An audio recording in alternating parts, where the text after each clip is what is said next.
மேகம் அது சேராது வான்மழையும் பாராது தனிமையில் தவித்தேனே உன்னை எண்ணி இழைத்தேனே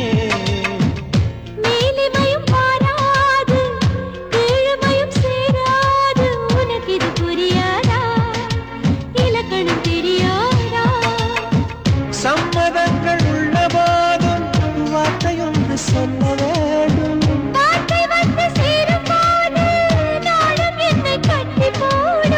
மௌனம் ஒன்று போதும் போதுமே கண்கள் பேசிவிடுமே